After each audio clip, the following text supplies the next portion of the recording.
사순절 둘째 주일입니다. 오늘도 우리 성부, 성자, 성령 하나님의 은혜가 여러분과 함께 하시기를 바랍니다. 요즘은 트롯시대라 그래서 트로트가 굉장히 다시 인기를 끌고 있는 시대가 됐습니다. 그럴 때가 올지 어떻게 알았겠습니까? 할아버지 할머니 세대나 좋아할 거라고 생각했는데 요즘은 유행이 또 바뀌어가지고 젊은 친구들도 트롯을 좋아하는 시절이 된 것 같습니다. 트롯 가수는 아닌데 제가 가만히 기억하다 보니까 제가 아주 어릴 적에 한참 TV에 나왔던 남자 가수 유명한 두 분이 있는데 나훈아 또 한 분이 남진, 아마 연세 드신 분들은 다 아시는 가수일 겁니다. 제가 저 총회 100주년에 근무할 때에 우리 청소하시던 권사님들이 총회의 원우나라고 불러주셨던 그런 기억이 납니다만, 네. 그 남진 씨의 노래를 가만히 생각하다 보니까 얼굴만 이쁘다고 여자냐 하는 노래가 생각이 나서 한번 가사를 찾아봤습니다.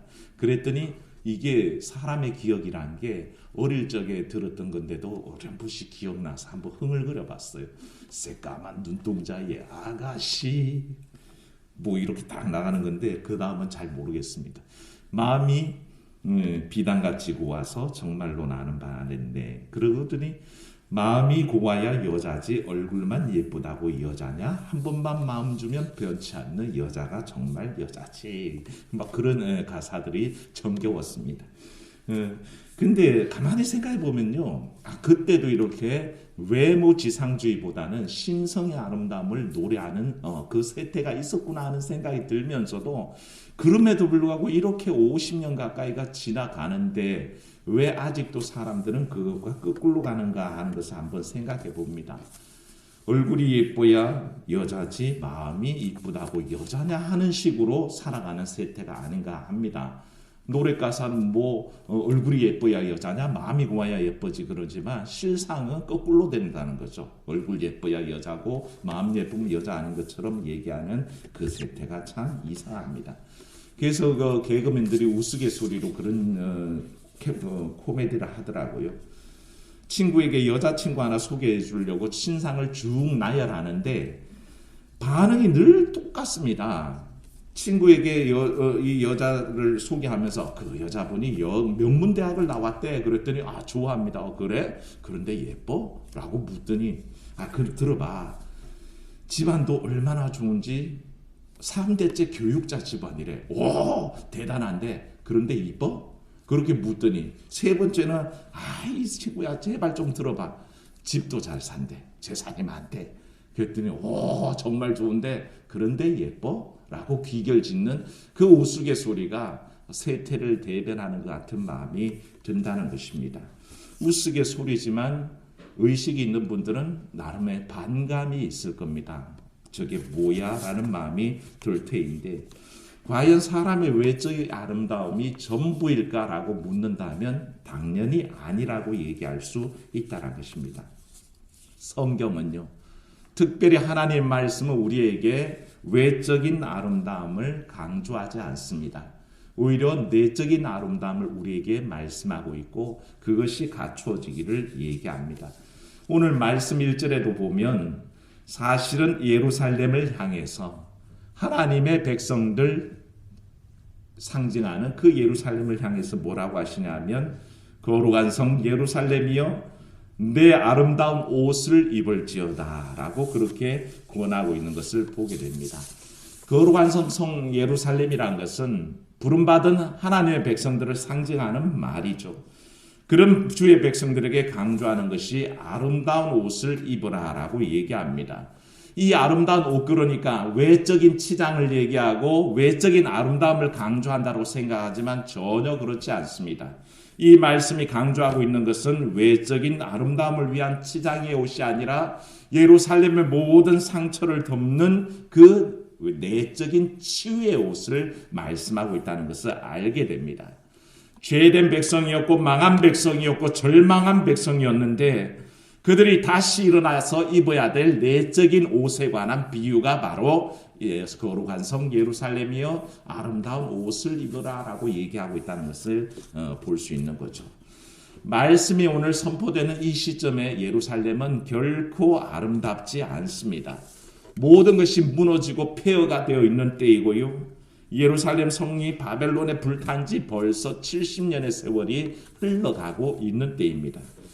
이런 예루살렘이 입고 있는 옷은 그저 노예의 옷입니다. 종살이하는 옷이고 패망한 자의 옷이고 절망한 자의 옷만 입고 있다는 것입니다. 예루살렘은 회파되었고 그게 모든 것들은 아름답기보다는 참으로 추한 지경에 이르러 있다는 것을 알게 되죠. 이런 예루살렘의 모습이 오늘날 우리 사회와 동일하다는 것을 깨닫게 됩니다. 특별히 코로나19 상황 속에서 살아가는 우리들은 회파되고 절망만이 가득하고 온갖 추악한 옷들만이 가득하게 입혀진 그런 누더기 중에 누더기 옷을 입은 상황과 동일하다는 것입니다. 그런데 이사야는 애 끓는 마음으로 예루살렘 백성들에게 그것을 강조합니다. 사실은 자기 자신들의 입은 옷을 돌아보라는 거죠. 자기가 벌거벗은 줄도 모르고 그저 벌거벗은 임금님처럼 돌아다닌다면 그건 수치거리입니다. 내가 입고 있는 옷이 너무너무 더럽고 추한데도 깨닫지 못한다면 그것은 참 부끄러운 일입니다. 자기 착각 속에 빠져서 살아가는 당시의 예루살렘. 그 현실은 너무 어렵고 고통스러운데도 깨닫지 못하는 이스라엘.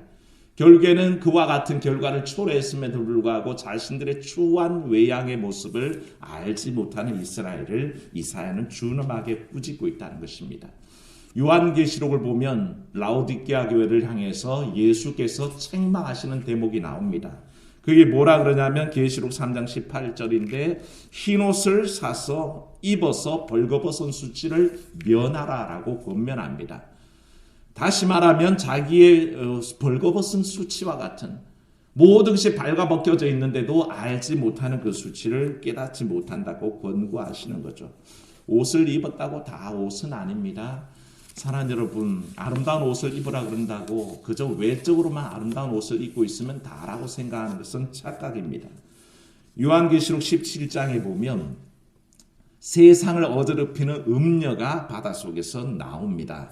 근데 이 음녀를 바벨론이라고도 그렇게 부르게 되는데 이 음녀가 나오면서 입고 있는 옷은 그렇습니다. 자줏빛과 붉은 옷을 입고 있고요.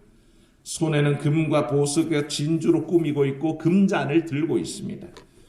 그 안에 많은 가증한 것들, 더러운 것을 가득히 담고 올라오는데 외적으로는 어떻습니까? 금잔이요, 금은 보석으로 치장했고 옷은 그 당시 가장 좋은 자주색 옷, 빨간 옷을 입고 있다는 것입니다.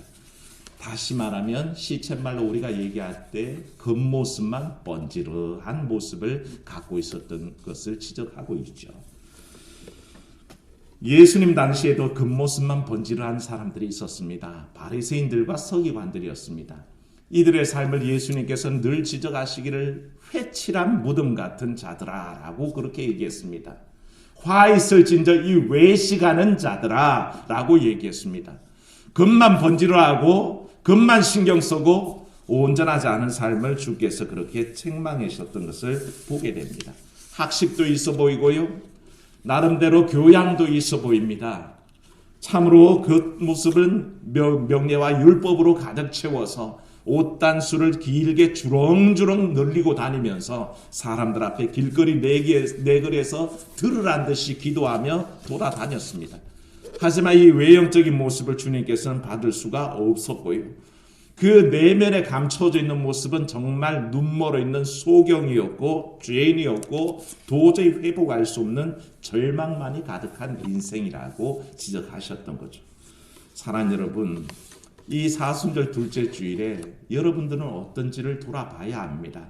나는 과연 벌거벗고 있는지 아니면 내가 입고 있는 옷은 어떤 옷을 걸치고 있는지 외양만 화려하게 만들려고 하고 있는지 겉모습만 남들 보기에 그럴듯하게 차리고 다니는지 깨달아야 한다는 것입니다.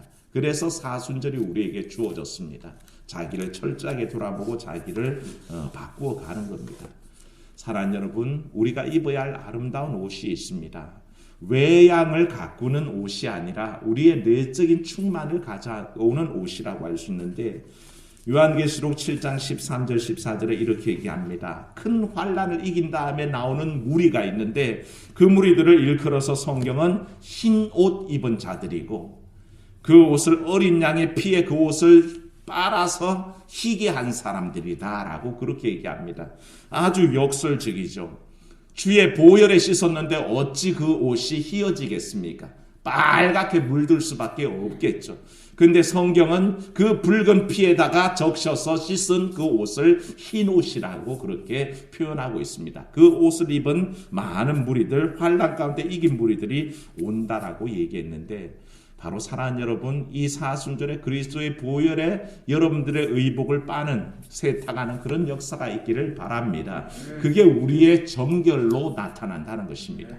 외적으로 번지르르한 모습을 추구하는 것이 아니라 내적으로 주 안에서 정결하고 성결하고 아름다운 모습으로 바꿔가는 옷을 걸치라고 그렇게 권고하는 겁니다. 그래서 사랑하는 여러분, 여러분들이 흰 옷을 입어야 합니다.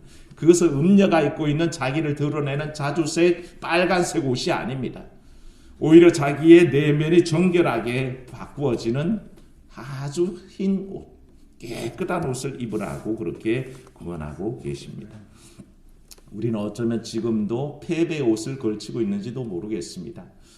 코로나의 어려운 가운데 절망의 옷을 그저 걸치고 있을지도 모르겠습니다. 그저 포로의 옷, 노예의 옷, 그런 옷을 걸치고 그냥 힘없이 살아가는 우리에게 주님은 불러서 권하십니다.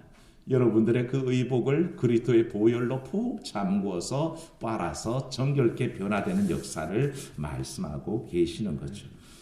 그래서 이사야가 애타는 마음으로 예루살렘 성을 향해서 권하는 네 아름다운 옷을 입으라는 그 권면의 의미가 그것입니다. 우리를 바꾸어내는 것입니다. 현실의 삶에서 그리스도의 그 보혈의 삶으로 한번 세탁함으로 말미암아 우리 삶이 바꾸어지도록 인도하고 계신 것을 고백하는 것이죠. 이사야는 이 아름다운 옷을 입으라는 권고 속에 들어서 사실은 이 인생들이 아름다운 옷 입는 비결을 한 가지 더 설명합니다.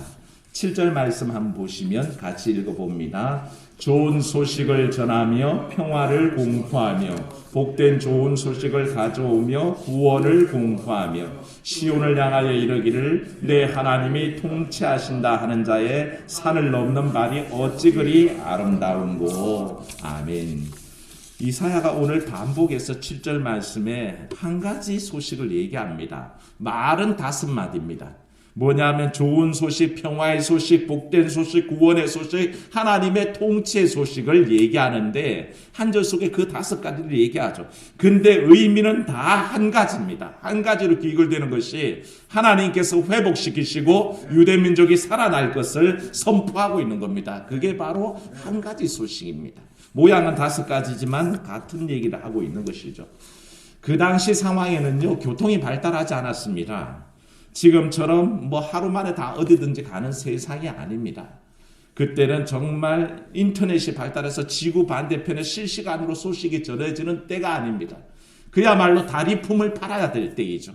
온종일 걸어가서 혹은 몇 날 며칠을 걸어가서 소식을 전해야 됩니다. 피곤한 다리를 두드리면서 가야 되고요. 참으로 발이 땀에 절고 부르트고 갈라지고 참으로 흙먼지와 온갖 더러운 것으로 가득 차더라도 가야만 하는 길이 있었습니다.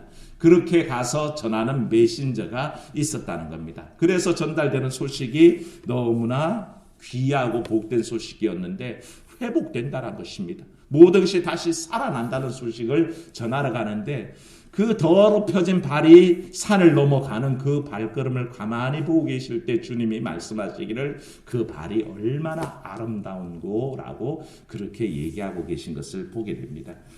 사랑하는 여러분, 이 땅의 모든 어려움이 회복되고 우리의 회복이 이룬 줄로 믿습니다. 그 복된 소식이 우리에게 임하는 것입니다. 교회는 그것을 선포해야 되고 하나님의 말씀 그것을 우리에게 전달하고 있습니다.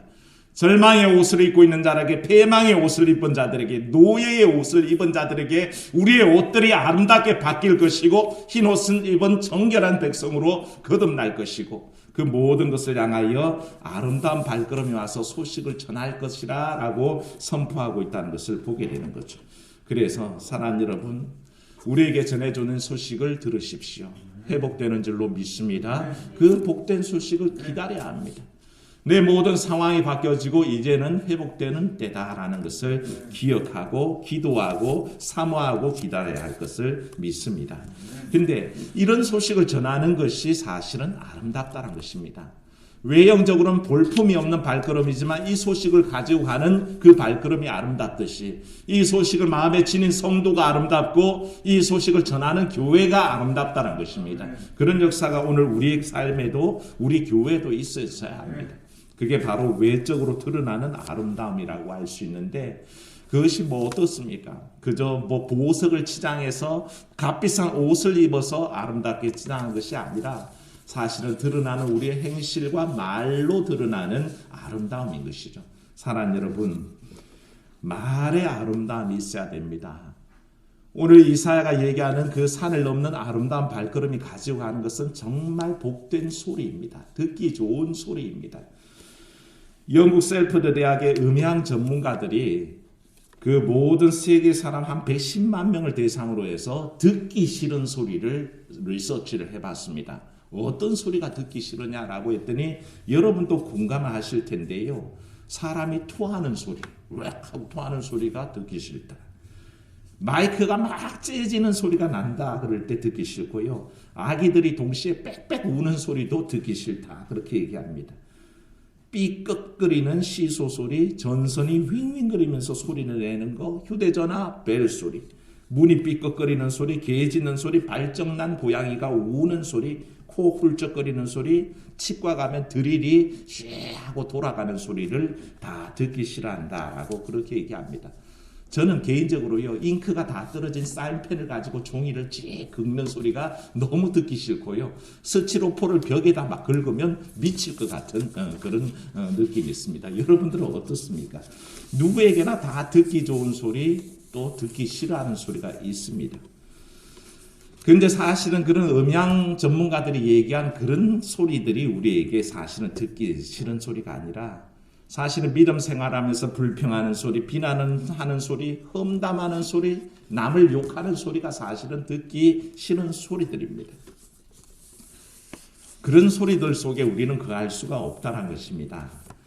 보통 듣기 좋은 소리 세 가지를 말하며 예로부터 삼희성이라고 듣기 좋은 소리 세 가지 해서 갓난아기 울음소리, 글 읽는 소리, 그리고 아낙네 다다미 소리, 그게 참 듣기 좋은 소리다라고 옛사람들은 얘기했는데 풍류를 좀 안다는 선비들은 그것을 바꾸어서 자식 글 읽는 소리, 술이 익어가는 소리, 여인이 옷 벗는 소리가 듣기 좋다라고 풍류를 얘기했는가 하면 각박한 삶에 허덕이던 백성들은 그것을 또 바꾸어서 자식 목에 음식 넘어가는 소리, 내 눈에 물 대는 소리, 자식 글 읽는 소리라고 자기 상황을 한번 반전해 보려고 그렇게 바꾸기도 했습니다만 우리 그리스도인들에게 좋은 소리는 있습니다. 사랑하는 여러분, 기도의 소리를 내는 여러분 되시기를 바랍니다. 성경 읽는 소리를 내시고 찬송 소리가 나야 합니다. 남을 칭찬하는 소리가 있어야 되고 격려하는 소리가 가득 차야 됩니다. 그게 바로 널리 전파될 때에 참으로 수많은 이들에게 소망을 주는 소리가 된다는 것을 기억하고 자칫 남들이 듣기 싫어할 만한 소리를 내는 사람이 되면 안 될 것이라고 생각합니다. 둘째로 우리가 해야 될 것은 아름다운 행동을 통해서 역시 아름다운 모습을 드러낸다는 것입니다. 그것은 다 주의 말씀에 기인합니다. 말씀 들고 산을 넘는 모습처럼 말씀을 통해서 우리 삶을 규정해야 됩니다. 그래서 사랑하라 하시니 사랑할 뿐입니다. 용서하라 그러시니 용서할 뿐이고 나누라 하시니 나누고 섬기라 하시니 섬길 뿐입니다. 그렇게 말씀하여 순종하여서 살아가는 모습이 얼마나 아름다운 모습인지 모른다는 것입니다. 사랑하는 여러분, 사순절 둘째 주일에 바로 그러한 아름다운 옷들을 입으시기를 바랍니다. 그래서 우리가 외양이 아름다운 것이 아니라 드러나는 내 행위를 통해서 내 삶을 통해서 내 내적인 변화를 통해서 주 앞에 아름다운 모습을 보이는 그런 복된 사순절이 되기를 간절히 축원합니다. 은혜로우신 하나님, 남들에게 좋은 소식 전하는 그 발은 아름답습니다. 그 아름다운 발을 지니기 위해서 우리가 먼저 아름다움으로 치장돼야 할 터인데 그저 바벨론 음녀가 드러내는 자세곡, 홍세곡, 그저 금은 장식, 진주 목걸이 이런 외적인 세상적인 것들로 자기를 꾸미는 것이 아니라 그리스도의 보혈로 깨끗이 빤 흰 옷으로 정결함을 드러내는 아름다움이 있게 하여 주시옵시고 이 사순절에 그 말씀 붙들고 이 세상을 향해서 참으로 듣기 좋고 복된 소리, 복음을 전달하는 그런 귀한 소리들로 가지고 전하기에 아름다운 발걸음 되는 귀한 역사가 있도록 도와주시옵소서. 우리 주님이 아름다우신데 그 뒤를 쫓아가는 우리들도 아름답게 꾸며져야 하겠습니다. 외적인 치장이 아니라 주님께서 원하시는 이 사순절의 거룩한 내적인 치장이 있도록 주께서 인도하여 주시옵소서. 주 예수님 이름으로 기도하옵나이다. 아멘.